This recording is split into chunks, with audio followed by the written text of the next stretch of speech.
চীনে ২০১২ সালে চালু হয় জাতীয় চিকিৎসা সহায়তা কর্মসূচি। এই কর্মসূচির আওতায় জন্মগত হৃদরোগে আক্রান্ত শিশুদের জন্য বিনামূল্যে চিকিৎসা সেবা প্রদান শুরু হয়। সেই সুযোগে চিকিৎসা পাওয়া শিশুদের মধ্যে একজন ছিলেন পদ্ম ইয়াংজেন। মাত্র ১১ বছর বয়সেই ডাক্তাররা জানিয়েছিলেন তার ৩০ বছরের বেশি বেঁচে থাকার সম্ভাবনা নেই। তবে প্রত্যন্ত অঞ্চলে এমন উদ্যোগের ফলে পদ্ম আজ নতুন করে জীবন ফিরে পেয়েছেন এবং ভবিষ্যতের প্রতি আশাবাদী হয়ে উঠেছেন। চীনে ২০১২ সালে চালু হয় জাতীয় চিকিৎসা সহায়তা কর্মসূচি, যার আওতায় জন্মগত হৃদরোগের জন্য বিনামূল্যে চিকিৎসা দেয়া শুরু হয়।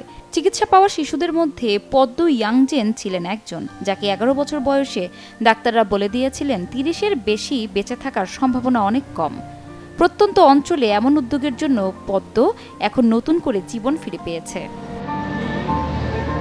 পদ্ম ইয়াংজেন এখন সিচাংয়ের একটি কিন্ডারগার্টেনে প্রি স্কুল শিক্ষার্থীদের পড়ান।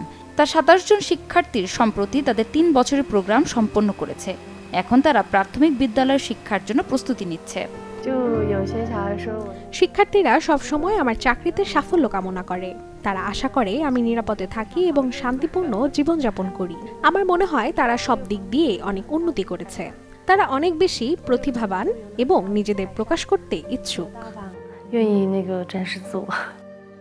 স্থানীয় সরকারের তথ্য অনুসারে শিক্ষাগত প্রবেশাধিকার এবং মান উন্নয়ন করার লক্ষ্যে জাতীয় নীতিমালার দ্বারা পরিচালিত জ্ঞানসে অন্তর্ভুক্তিমূলক কিন্ডারগার্টেনের সংখ্যা ২০০৭-এ মাত্র একটি থেকে বেড়ে ২০২৫-এ ৬৩টিতে পৌঁছেছে। চিকিৎসা পেয়ে পদ্ম ইয়াংজেন সুস্থ হওয়ায় তার পরিবারের মানুষেরা অনেক বেশি খুশি এবং আশাবাদী। এখন তার বাবা আসবাবপত্র এবং অভ্যন্তরীণ নকশার কাজ করেন। প্রতিদিন কয়েকশো ইউয়ান আয় করেন। দিনে দিনে তার পরিবারের আরও অনেক বেশি উন্নতি হচ্ছে।